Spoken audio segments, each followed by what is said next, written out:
Good morning, praise the Lord. Blessing for nation ministry Gujarat से मैं आपका भाई सैम क्रिश्चियन। परमेश्वर ने दिए हुए आज के इस नए सुंदर दिन पर आप सबको प्रभु यीशु के नाम से जय मसीह की। आज हम पवित्र शास्त्र बाइबल में से प्रभु के इस वचन पर अध्ययन करेंगे। प्रकाशित वाक्य की किताब उसका 22वां अध्याय और उसकी 20वीं आयत। वहां पर लिखा है, जो इन बातों की गवाही देता है वह यह कहता है, हाँ मैं शीघ्र आने वाला हूं। आमीन। हे प्रभु यीशु आ।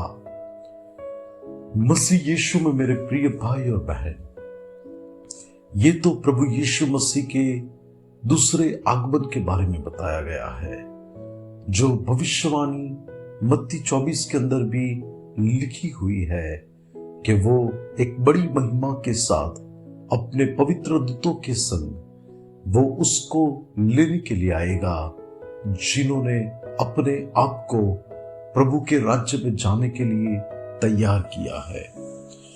अब देखिए तो बाइबल का ये वचन प्रकाशित वाक्य यानी कि बाइबल की आखिरी किताब में लिखा हुआ है। और प्रकाशित वाक्य वो किताब है जिसके अंदर ये जो सृष्टि जिसमें हम जी रहे हैं, जिसमें बहुत सारी बिल्डिंगें बन रही है, बहुत सारी बातों को खोज कर उसको डेवलप किया जाता है, ये सृष्टि जैसे कि एक नए उस स्तर पर है जहां पर लोग ऐसा सोचते हैं कि दुनिया बहुत आगे बढ़ गई है। लेकिन यही दुनिया के बारे में यीशु मसीह ने मत्ती 24, लूका 21 और पूरे प्रकाशित वाक्य के अंदर बताया है कि ये दुनिया में कितना भयंकर विनाश आने वाला है। एक दिन ये दुनिया खत्म हो जाएगी, कुछ नहीं बचेगा।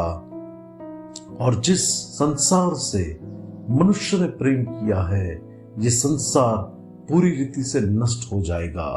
इंसान का पैसा, इंसान ने इकट्ठा किया हुआ सोना, हासिल की हुई डिग्रियां, बनाए हुए मकान और जो जो इस संसार में उसने बसाया है, वो सब कुछ मिट्टी में मिल जाएगा, कुछ नहीं रहेगा।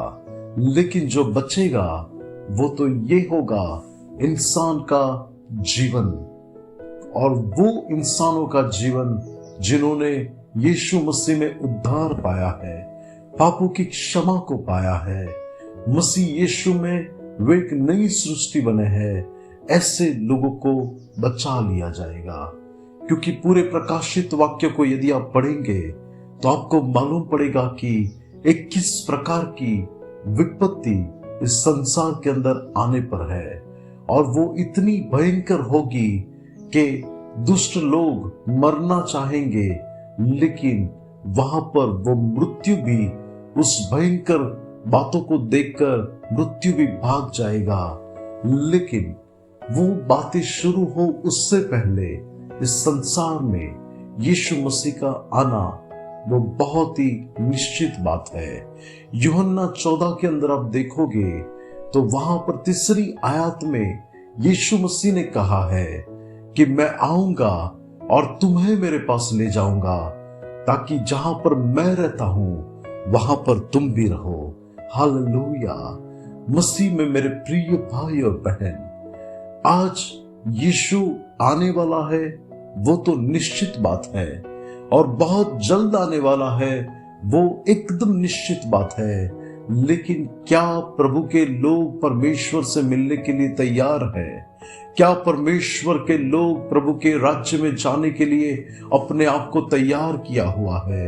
आज भी कई लोगों को देखो तो उनको मालूम है कि यीशु आएंगे, ऐसा वायदा उन्होंने किया है, लेकिन फिर भी कई जीवन आज शराब के अंदर है, दुर्व्यसन के अंदर है, व्यभिचार के अंदर है, पापों के कीचड़ में लोग फंसे हुए हैं, गलत काम कर रहे हैं। तो यीशु आएगा तो क्या उन्होंने अपने आप को तैयार किया है? ये सबसे बड़ा सवाल है। प्रभु ने कहा कि मैं किसी भी घड़ी आऊंगा, लेकिन जिस घड़ी में वो आए तब क्या हमने अपने आप को एक पवित्र और धर्मी जीवन जीने के अंदर अपने आप को क्या तैयार किया है। यीशु आएगा, संसार की सब बातें यहां पर ही खत्म हो जाएगी, लेकिन हमें जो अनंत काल के जीवन के लिए यीशु ने जीवन दिया है, तब क्या हमने अपने आप को अनंत काल के घर में जाने के लिए सही रीति से तैयार किया है। बाइबल में प्रकाशित वाक्य के अंदर आप देखो तो यीशु ने 11वीं आयत में कहा है, जो अन्यायी है वो और भी अन्याय करे, जो मलिन है वो और मलिन होता जाए, लेकिन जो धर्मी है वो धर्मी काम करता जाए, और जो पवित्र है वो और पवित्र होता जाए। तो मेरा और आपका जीवन एक पवित्रता के मार्ग पर हो तो हमें और पवित्र होना है, धर्मी काम और भी अच्छे से करने हैं, ताकि जब यीशु आए हमें शर्मिंदगी में न जाना पड़े। और बाद में 12वीं आयत में भी फिर से प्रभु ने कहा, देखो मैं थोड़ी देर में आ रहा हूं और हर एक मनुष्य को उसके कामों के अनुसार प्रतिफल देना मेरे पास है। तब क्या परमेश्वर के प्रिय लोग, हमारा जीवन सच में परमेश्वर को मिलने के लिए तैयार है? यदि तैयार है तो हम धन्य व्यक्ति है, यदि तैयार नहीं है तो गंभीर होकर हमें तैयार होना है। प्रभु आज के इस वचन के द्वारा हमको आशीष दे। आइए दुआ करते हैं। अनुग्रहकारी मेरे प्यारे स्वर्गीय पिता, आज के इस वचन के लिए धन्यवाद। यीशु मसीह के नाम से मेरी प्रार्थना है कि हम अपने आप को इन दिनों के अंदर आपके राज्य में आने के लिए तैयार कर सके। ऐसा होने दे, यीशु मसीह के नाम से मांगते हैं, आमीन। May God bless you. Have a blessed day. Shalom.